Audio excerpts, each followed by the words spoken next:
Ah, pirates. They're the stuff of legend, swashbuckling rogues who plundered the riches of empires and danced with death on the high seas. But how much of this is fact and how much is fiction? Well, today we're setting sail on an adventure to uncover the truth about history's most infamous pirates. So batten down the hatches and prepare to be boarded, because it's about to get real interesting. Welcome back, everyone.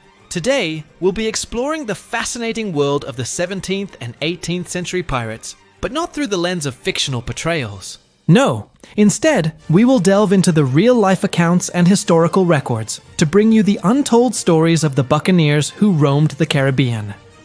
Get ready to meet the swashbuckling heroes and cunning villains whose names have echoed through time. And who knows, you might just discover that the line between good and evil wasn't always clear-cut back then. During the so-called Golden Age of Piracy, which lasted roughly from the 1650s to the 1730s, men and women of all backgrounds turned to a life of crime on the seas. It was an era marked by political instability and colonial expansion, when European powers were actively encouraging privateering. Privateering was basically state-sanctioned piracy, where individuals or crews would be granted permission by a government to plunder the ships of other countries. In exchange, they would typically turn over a portion of their plunder to the crown. Piracy during this period was most prevalent in the Caribbean Sea, along the coast of Africa, and in the waters around the Americas. Why? Because this was the epicenter of global trade during this period, which meant there were plenty of opportunities to loot and pillage. The Caribbean in particular was a hotbed for privateers and pirates due to the presence of valuable trade routes connecting the Americas to Europe and Africa. But what made these waters so lucrative also made them dangerous. Storms were common, and ships often found themselves at the mercy of the elements, or worse still, under attack by other vessels seeking to claim their cargo. Piracy was particularly appealing to those living in poverty or under oppressive regimes. For instance, many pirates were former sailors who had faced terrible working conditions or were victims of slavery and indentured servitude. Additionally, the laws governing the seas were often vague and open to interpretation, which provided cover for those seeking to evade authorities. Moreover, piracy offered a chance for personal glory and adventure, an escape from the mundane existence of ordinary life. The allure of becoming a legendary outlaw, sailing the world and amassing great wealth proved irresistible to some. One only has to look at the stories of the most famous pirates to see the variety of motives that drove people to a life of piracy. For example, there was Blackbeard, the infamous pirate captain who operated in the Caribbean and the American coast during the early 18th century. According to legend, he was known for his ruthlessness and his fearsome appearance.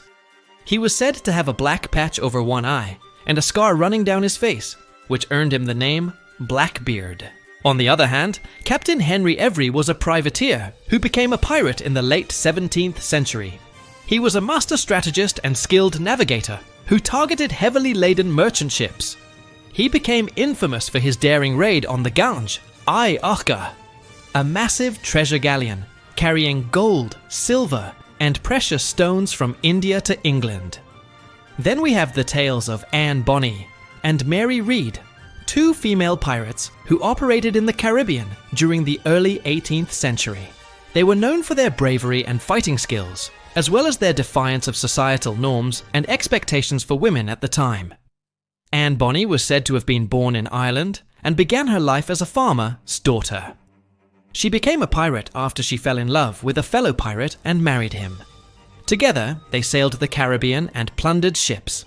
Mary Read, on the other hand, was born in England and lived a more conventional life until she was widowed. She then turned to piracy as a means of survival. These are just a few of the many infamous pirates who operated during the Golden Age of Piracy. Their stories are filled with adventure, intrigue, and danger, and offer a glimpse into a world that may seem far removed from our own today. But it's important to remember that they are just a small fraction of the thousands of men and women who lived and died during this era of piracy. For pirates, life aboard their ships was a constant struggle for survival. Conditions were cramped and unsanitary, with little access to fresh water and food. Injuries and diseases were rampant, and the threat of capture by naval forces or rival pirate crews always loomed large. The Golden Age of Piracy wasn't a glamorous affair. It was a rough and tumble world where survival was often a matter of luck or skill.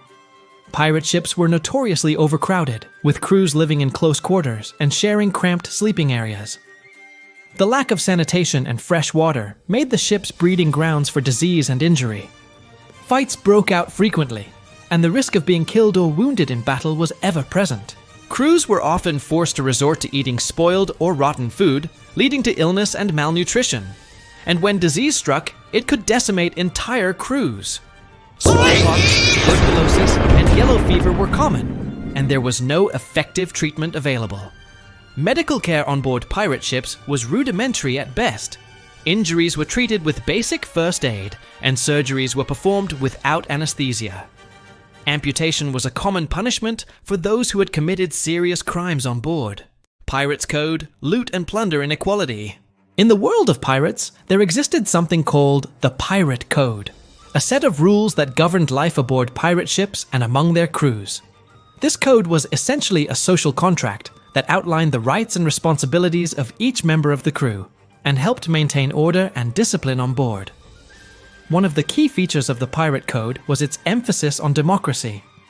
Members of the crew had a say in the decisions that affected them, and voting was often used to determine courses of action or settle disputes. Loot had to be registered before redistribution. Basically, members of the crew could only take what they needed for themselves, and any excess had to be registered with the quartermaster before distribution. Loot couldn't be taken from fellow crew members, and gambling aboard ship was forbidden. The code also placed a strong emphasis on loyalty and obedience. Crew members were expected to be loyal to their captain and the crew as a whole, and obey the orders given by those in authority. Loot had to be registered before redistribution. Members of the crew could only take what they needed for themselves, and any excess had to be registered with the quartermaster before distribution. Loot couldn't be taken from fellow crew members, and gambling aboard ship was forbidden. The code also placed a strong emphasis on loyalty and obedience. Crew members were expected to be loyal to their captain and the crew as a whole, and obey the orders given by those in authority. In addition to these rules, the Pirate Code also included provisions for dealing with various offenses, such as theft, disobedience, and cowardice. Loot had to be registered before redistribution. Members of the crew could only take what they needed for themselves, and any excess had to be registered with the quartermaster before distribution. Loot couldn't be taken from fellow crew members, and gambling aboard ship was forbidden. The code also placed a strong emphasis on loyalty and obedience. Crew members were expected to be loyal to their captain and the crew as a whole, and obey the orders given by those in authority. It's important to note that the Pirate Code varied depending on the crew and the time period. However, the principles outlined here were generally followed by most pirate crews during the Golden Age of Piracy. The code served as a way to maintain order and discipline on board ship and ensure the safety and well-being of the crew. It also helped to attract new recruits who were looking for a sense of community and belonging in a lawless world. Life aboard a pirate ship was strictly hierarchical, with the captain at the top of the pyramid. The captain was responsible for making major decisions and leading the crew in battle. He was also responsible for maintaining order and discipline on board and enforcing the Pirate Code. Below the captain was the quartermaster, who was responsible for managing the ship's finances and supplies. The quartermaster was also responsible for recruiting new crew members and maintaining the ship's accounting records.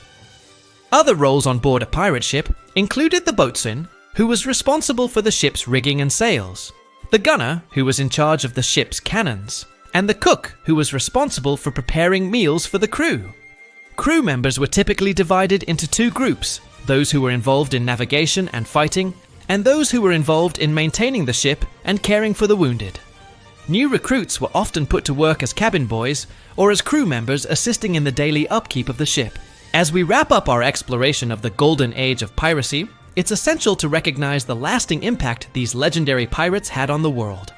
Their exploits not only shaped the course of maritime history, but also left an indelible mark on global trade and power dynamics.